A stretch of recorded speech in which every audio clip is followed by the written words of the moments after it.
പീലി നീർത്തുന്ന കാലം, പാദമുദ്രകൾ നീർത്തടാകങ്ങളാകും.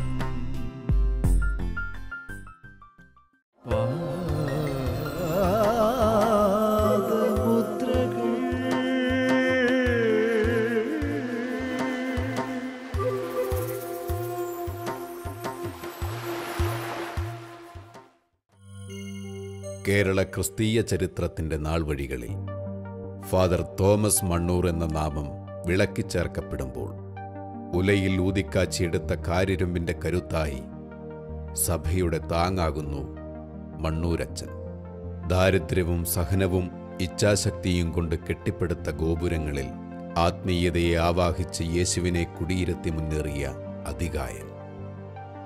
സ്നേഹവും സഹനവും പ്രാർത്ഥനയും ക്രിസ്തീയതയുടെ മുഖമുദ്രയെന്ന് തൻ്റെ പന്ഥാവുകളിലെ പാദമുദ്രകളിലൂടെ ലോകത്തിന് കാണിച്ചു കൊടുത്ത് മണ്ണൂരച്ചൻ കാലത്തിന് മുന്നേ നടക്കുന്നു.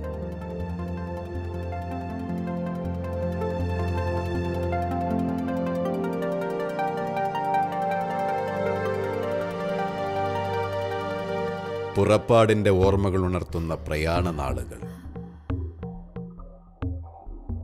കൂട്ടമായി പ്രവാസത്തിലേർപ്പെട്ട ഒരു ജനതയെ നയിക്കാൻ അന്ന് മോശയുണ്ടായിരുന്നു.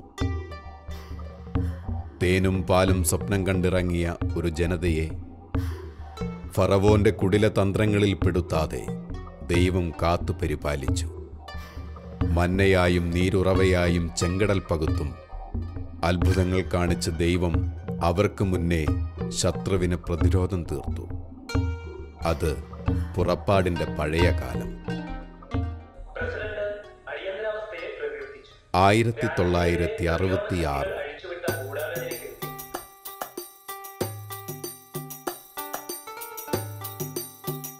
തലചായ്ക്കാൻ മണ്ണിനിടം തേടി പുറപ്പെട്ട ഒരു ജനത ഷിമോഗ എന്ന കർണാടക ഗ്രാമത്തിന്റെ വനാതിർത്തികളിൽ കൂരകൾ കെട്ടി പാർപ്പിടമൊരുക്കി. മണ്ണിനെ കിളച്ചുമറിച്ച് ജീവിത ചാലുകൾ തീർത്ത് അവർ പറിച്ചു നടപ്പെട്ട ജീവിതത്തെ മുളപ്പിച്ചു.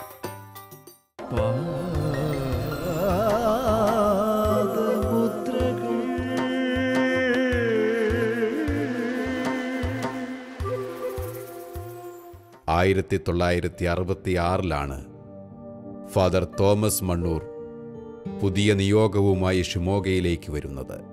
കുന്നേലച്ചനോടൊപ്പം പ്രവർത്തന നിരതനാവുമ്പോൾ ഷിമോഗ കുടിയിറക്ക് ചരിത്രത്തിൻ്റെ കണ്ണിയായി ദൈവം തന്നെ വിളക്കിച്ചേർക്കുകയായിരുന്നു എന്ന് അന്ന് അറിഞ്ഞിരുന്നില്ല.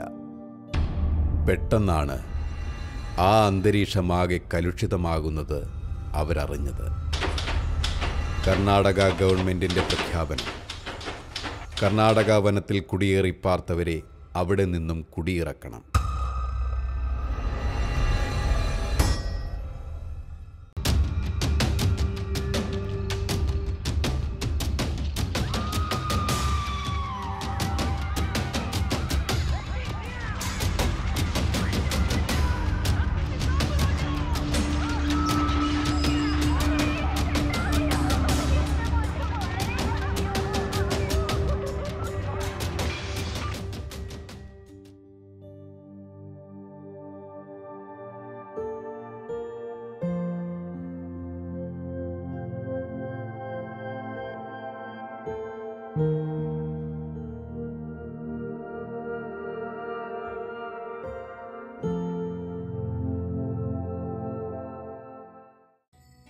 കുടിയേറ്റ ജനതയുടെ മേൽ ഒരു ധൂമകേതു പോലെ വന്നു പതിച്ച കുടിയിറക്കത്തിൻ്റെ ആഘാതം വാക്കുകളിൽ ഒതുങ്ങുന്നതായിരുന്നില്ല.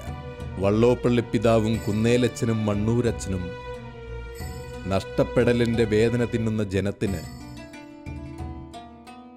മലയാള മണ്ണിൽ ഇടം കൊടുക്കുവാൻ തീരുമാനിച്ചു. രൂപത ഇടപെട്ട് വാങ്ങിയ ചന്ദനക്കാമ്പാറയിലെ ഭൂമിയിലേക്ക് അവർ അവരെ നയിച്ചു.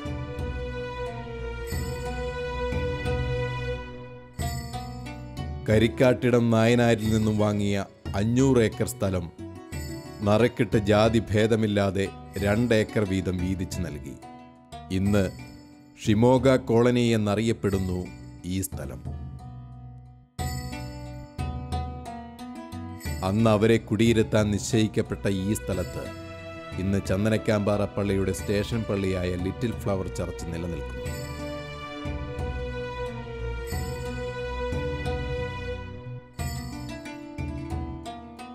ആയിരത്തി 1966 കുടിയിറക്കപ്പെട്ടവരുടെ ഓർമ്മകളിൽ നിന്നും ചിലത്. 1966 കുടിയിറക്കപ്പെട്ട് ചന്ദനക്കാമ്പാറ വന്നു. ഇതിൻ്റെ നേതൃത്വം വഹിച്ചത് കുന്നേലച്ഛനും മണ്ണൂരച്ഛനുമാണ്. ഞങ്ങൾക്ക് ഷീമകയിൽ നിന്ന് കുടിയിറക്കപ്പെട്ടവർക്ക് ചന്ദനക്കാമ്പാറ 500 ഏക്കർ സ്ഥലം തലശ്ശേരി വള്ളോപ്പിള്ള പിതാവിൻ്റെ കെയർ ഓഫിൽ വാങ്ങിച്ചു തന്നു. അത് ഓരോരുത്തർക്കും നറുക്കിട്ടെടുക്കുകയും അവരെ എല്ലാവരെയും തന്നെ അധിവസിപ്പിക്കുകയും ചെയ്തു. ഇതിന് യഥാർത്ഥത്തിൽ അക്ഷീണമായ പ്രയത്നം കഴിച്ചത് കുന്നേലച്ഛനും മണ്ണൂരച്ഛനുമാണ്. ഞങ്ങളോടുകൂടി ഞങ്ങളിലൊരാളായി അവർ ചെയ്ത പ്രയത്നത്തെപ്പറ്റി വിവരിക്കുക തന്നെ അസാധ്യമാണ്. അത്രത്തോളം പ്രയത്നം അവരുടെ ഭാഗത്തു നിന്നുണ്ടായിട്ടുണ്ട്. ആ കാലഘട്ടമെല്ലാം കഴിഞ്ഞ് അതിന് ശേഷം കുറേ ആൾക്കാരെല്ലാം ചന്ദനക്കാമ്പാറ താമസിക്കുകയും സാമ്പത്തികമായിട്ടുള്ള ബുദ്ധിമുട്ടുകൾ കാരണം ചന്ദനക്കാമ്പാറയിൽ നിന്ന് അതിനുശേഷം 68-69 കാലഘട്ടത്തിൽ കാഞ്ഞിരക്കൊല്ലിയിലേക്ക് കുടിയേറുകയും ചെയ്തു. ഞങ്ങൾ ആദ്യം 14 വീട്ടുകാരാണ് ഇവിടെ വന്നത്. അന്ന് കർഷക സംഘം രൂപീകരിക്കുകയും അതിൻ്റെ പ്രസിഡൻ്റായിട്ട് നാഗനൂൽ കൊച്ചേട്ടനും വൈസ് പ്രസിഡൻ്റായിട്ട് കല്ലൂർ മത്തായി, സെക്രട്ടറി ആയിട്ട് ചന്തക്കാട്ടുവനേൽ അബ്രാഹം എന്ന് വിളിക്കുന്ന വക്കച്ചനെയും തീരുമാനിക്കുകയുണ്ടായി. അന്ന് വടക്കനച്ഛനും ബി വെള്ളിക്കിടനും ഈ കാഞ്ഞിരക്കൊല്ലിയിൽ വരികയും ഇതിൻ്റെ കാര്യങ്ങളെപ്പറ്റി ഞങ്ങൾക്ക് സപ്പോർട്ട് ചെയ്യുകയും വേണ്ട കാര്യങ്ങളെല്ലാം പറഞ്ഞു തരികയും ചെയ്തു. പിന്നെ അതിനുശേഷം ഞങ്ങൾ ഓരോരുത്തരും കുടിയേറി ഇവിടെയുള്ള സ്ഥലങ്ങളെല്ലാം അന്ന് ഇരിക്കൂറാണ് ലാൻഡ് ട്രിബ്യൂണലിൽ അപേക്ഷ വെക്കുകയും 72 കാലഘട്ടത്തിൽ ഈ സ്ഥലങ്ങൾക്കെല്ലാം പട്ടയം ലഭിക്കുകയും ചെയ്തു. ഈ സാഹചര്യങ്ങളെല്ലാം ഉണ്ടാകാൻ കാരണം കുന്നേലച്ഛനും മണ്ണൂരച്ഛനും നേതൃത്വം തന്നതുകൊണ്ടും അവരുടെ പ്രാർത്ഥനയും അവരുടെ പ്രയത്നവും കൊണ്ടും മാത്രമാണെന്ന് ഞങ്ങൾ വിശ്വസിക്കുകയും അവരാണ് ഞങ്ങൾക്ക് വഴികാട്ടിയായി മുൻപിലുണ്ടായിരുന്നത്. ചന്ദനക്കാമ്പാറയിൽ പുനരധിവസിപ്പിച്ച കുടുംബങ്ങൾക്ക് CRSE പ്രോജക്റ്റിൽ ഉൾപ്പെടുത്തി അമേരിക്കയിൽ നിന്നും ഇറക്കുമതി ചെയ്തിരുന്ന ഗോതമ്പും മറ്റു ഭക്ഷ്യവസ്തുക്കളും വിതരണം ചെയ്ത് പട്ടിണി അകറ്റാൻ ശ്രമിച്ചുകൊണ്ട് മണ്ണൂരച്ഛൻ്റെ പ്രവർത്തനങ്ങൾക്ക് ആക്കം കൂട്ടി MSMI കോൺഗ്രിഗേഷൻ്റെ ആദ്യകാല അംഗങ്ങൾ നമ്മോട് പങ്കുവയ്ക്കുന്നു. അവിടുത്തെ വികാരിയായിരുന്ന ഫാദർ ജോസഫ് കുന്നേലച്ഛനും ഞങ്ങൾ ചെന്ന് 1 മാസം കഴിഞ്ഞപ്പോൾ മണ്ണൂരച്ഛൻ പുത്തകുർബാനയിൽ അങ്ങോട്ട് അസിസ്റ്റൻ്റ് വികാരിയായിട്ട് കടന്നു വരുന്നത്.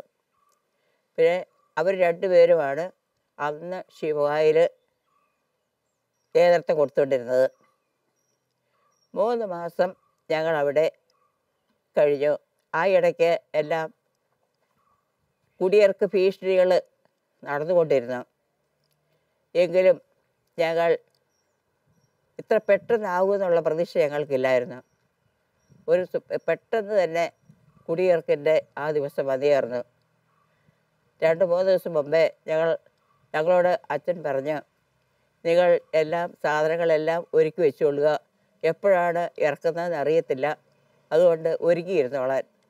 2-3 ദിവസം ഞങ്ങൾ എല്ലാ സാധനങ്ങളും അടുക്കി പെറുക്കി കെട്ടിവെച്ച് കാത്തിരുന്നു. 2-3 ദിവസങ്ങൾ ഓരോ ദിവസവും രാവിലെ ബഹുമാനപ്പെട്ട അച്ഛൻ മഠത്തിൽ വരും, അന്ന് കുർബാന ചൊല്ലും. അങ്ങനെ 3 ദിവസം കഴിഞ്ഞു. 3-ാം ദിവസം വൈകുന്നേരമായപ്പോൾ ഞങ്ങൾ നോക്കുമ്പോൾ താഴെ നിന്ന് 2-3 ലേഡി പോലീസുകളും അതുപോലെ വനിതാ പോലീസും അതുപോലെ അതിന് പുറകിലായിട്ട് പോലീസുകാരും കുറേ ആൾക്കാരും കടന്നു വരുന്നു. വന്ന് അവർ മഠത്തിൻ്റെ മുറ്റത്ത് കയറി വന്നു. ഞങ്ങൾ അവിടെ നിർഭയരായി നിൽക്കുന്നു. ആ സമയത്ത് എവിടെ നിന്നോ ആണെന്ന് അറിയത്തില്ല, ദൈവത്തിൻ്റെ ശക്തി ഞങ്ങൾക്ക് പിടിച്ചു നിൽക്കാനുള്ള ധൈര്യം ഞങ്ങൾക്കുണ്ടായി. ധൈര്യം വിടാതെ ഞങ്ങൾ അങ്ങനെ നിന്ന് അവർ ഒരു പന്തമുണ്ടാക്കി ഞങ്ങളോട് തന്നെ ഈ ഭവനത്തിന് തീ വെക്കാൻ ആവശ്യപ്പെട്ടു. ഞങ്ങൾ ചെയ്യുകയില്ല എന്ന് പറഞ്ഞപ്പോൾ അവർ തന്നെ ആ ഭവനത്തിന് തീ വെച്ചു. ഞങ്ങൾ പുറത്തിറങ്ങി അത് കത്തി അമരുന്നത് ഞങ്ങൾ താഴെ നിന്ന് നിർനിമേഷരായി നോക്കി നിന്നു. മഠത്തിന് തീ വയ്ക്കുന്ന സമയത്ത് മണ്ണൂരച്ഛൻ ജനങ്ങളുടെ ഭവനങ്ങളിൽ തീ വയ്ക്കുന്ന ആ സ്ഥലങ്ങളിലേക്ക് അവരെ ആശ്വസിപ്പിക്കാനായി പോയതായിരുന്നു. അച്ഛൻ വന്ന സമയത്ത് ഞങ്ങൾ മഠം കത്തിച്ചു എന്നറിഞ്ഞപ്പോൾ അച്ഛന് ഭയങ്കര സങ്കടമുണ്ടായി. ഈ സമയത്ത് എനിക്കിവിടെ ഉണ്ടാകാൻ സാധിച്ചില്ലല്ലോ, സിസ്റ്റേഴ്സിന് ആരും ഇല്ലായിരുന്നല്ലോ എന്നുള്ള ദുഃഖം അച്ഛനെ വളരെ വിഷമിപ്പിച്ചെന്നുള്ളത് വന്നു കഴിഞ്ഞപ്പോൾ ഞങ്ങൾക്ക് മനസ്സിലായി. കുന്നേലച്ചൻ ആ സമയത്ത് പള്ളിയിൽ ആശ്രയം തേടിയിരുന്ന ജനങ്ങളെ മഠത്തിലേക്ക് പറഞ്ഞയച്ചു. അമ്മമാരെ വേഗം ഇങ്ങോട്ട് കൊണ്ടുപോരെ എന്ന് പറഞ്ഞ് അവർ വന്ന് ഞങ്ങളെ കൂട്ടിക്കൊണ്ട് പള്ളിയിലേക്ക് പോയി. ഞങ്ങൾ പള്ളിയിൽ ചെന്നപ്പോൾ അച്ഛൻ്റെ ഒരു മുറി ഞങ്ങൾക്കായി തന്നു. നിങ്ങൾ ഇന്ന് ഇവിടെ താമസിച്ചുകൊള്ളുക എന്ന് പറഞ്ഞ് ഞങ്ങൾ അന്ന് മണ്ണൂരച്ഛൻ താമസിച്ചിരുന്ന ആ മുറിയിൽ തന്നെ ഞങ്ങൾക്ക് തന്ന ആ മുറിയിൽ ഞങ്ങളന്ന് താമസിച്ചു. പിറ്റേ ദിവസം രാവിലെ അച്ഛന്മാർ രണ്ടുപേരും കൂടെ ഒന്നിച്ച് കുർബാന ചൊല്ലി. ഞങ്ങളും കുർബാനയെ സംബന്ധിച്ചു. ആ ഇടവകയിലെ എല്ലാ ജനങ്ങളും ആ കുർബാനയിൽ ഭക്തിപൂർവ്വം കഠിനമായ ദുഃഖത്തോടുകൂടി ആ ദിവബലിയിൽ പങ്കുകൊണ്ടു. അത് കഴിഞ്ഞ് ഞങ്ങൾ പള്ളിയിലുണ്ടാക്കിയ കാപ്പി ഞങ്ങളെല്ലാവരും കൂടെ കുടിച്ചു. പിന്നെ പോലീസുകാരെല്ലാം ആ ക്യാമ്പിന് വന്നിരുന്ന എല്ലാ പോലീസ് സന്നാഹം മുഴുവനും പള്ളിക്ക് ചുറ്റും വന്ന് നിലകൊണ്ടു.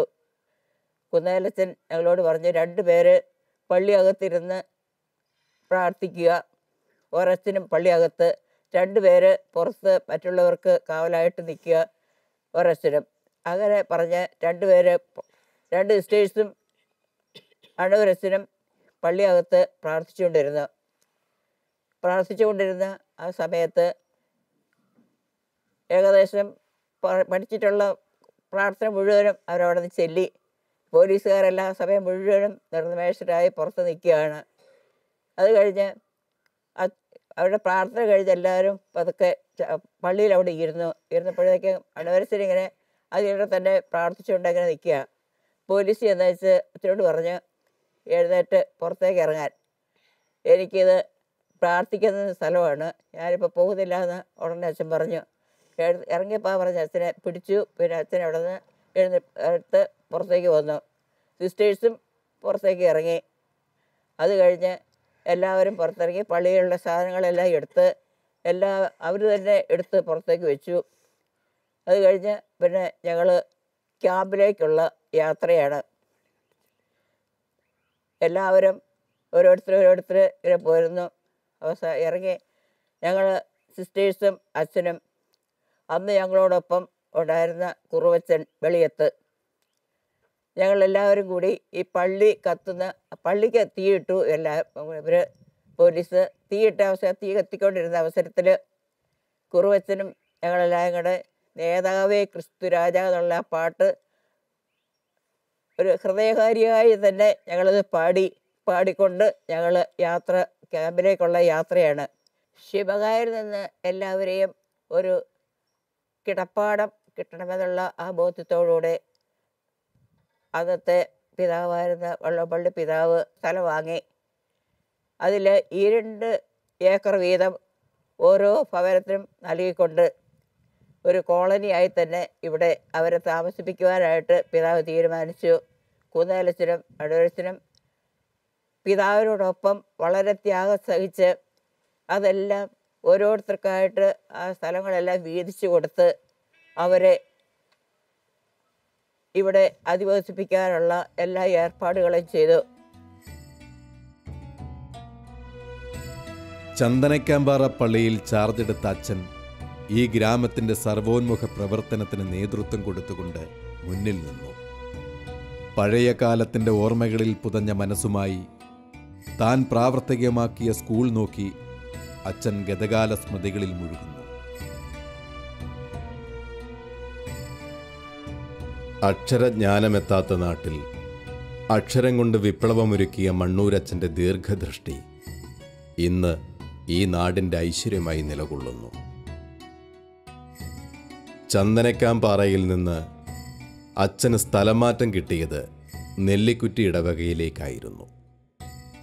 ഷിമോഗയിലെ കുടിയിറക്ക്, കുറ്റിക്കാട്ടിലെ വാസം, ചന്ദനക്കാംപാറക്കാട്ടിലെ ജീവിതം എല്ലാം കഴിഞ്ഞ് 1967 ഏപ്രിൽ മാസത്തിൽ നെല്ലിക്കുറ്റി പള്ളിയുടെ വികാരിയായി ഞാൻ നിയമിതനായി.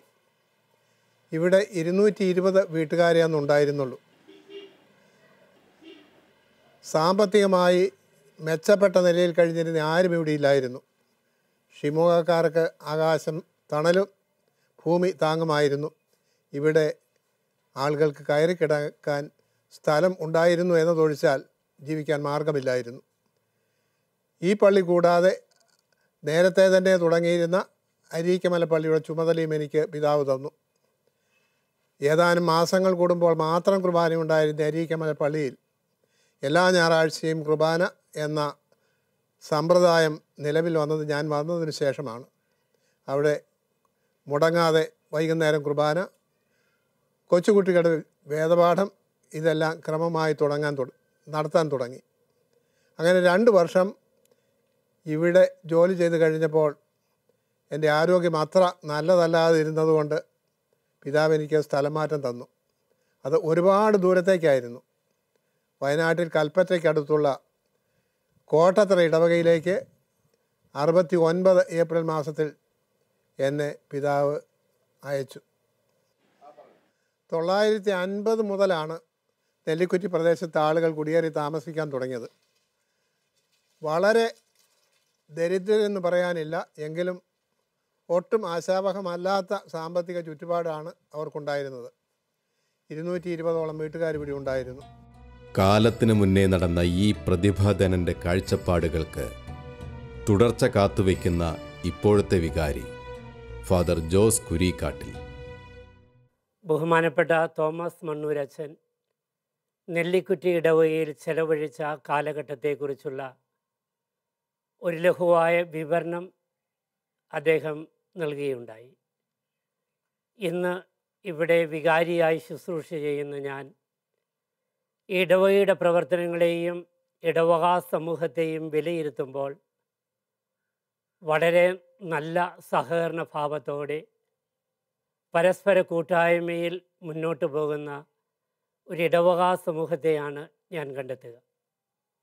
കഴിഞ്ഞ കാലങ്ങളിൽ സഹിച്ച യാതനാപൂർവമായ ജീവിതം, അതിലൂടെയുണ്ടായ സാമ്പത്തികമായ പുരോഗതി, അതുപോലെ തന്നെ ഈ ഇടവകയിലെ മക്കൾ ലോകത്തിൻ്റെ വിവിധ ഭാഗങ്ങളിൽ ജോലി ചെയ്ത് സമ്പാദിക്കുന്ന പണം, ഇവയെല്ലാം ഈ പ്രദേശത്തിൻ്റെ സാമ്പത്തികമായ പുരോഗതിയെ ഇന്ന് വളരെ നിർണായകമാം വിധം സ്വാധീനിക്കുന്നുണ്ട് എന്ന് സന്തോഷത്തോടെ പറയാൻ കഴിയുന്നു. സാമ്പത്തികമായ പുരോഗതി കൈവരിച്ചതോടൊപ്പം വിശ്വാസത്തിൽ തളർച്ചയും സംഭവിച്ചിട്ടുണ്ട് എന്നുള്ളത് ഒരു യാഥാർത്ഥ്യമാണ്. എന്നാൽ പരമ്പരാഗതമായി തങ്ങൾക്ക് ലഭിച്ച ആ വിശ്വാസത്തെ കാത്തു സൂക്ഷിക്കുവാനും അതിൽ വളരുവാനും ആത്മാർത്ഥമായി പരിശ്രമിക്കുന്ന ഒരു ഇടവക സമൂഹത്തെയാണ് എനിക്ക് പരിചയപ്പെടുവാനും അനുഭവിക്കുവാനും സാധിച്ചിട്ടുള്ളത്.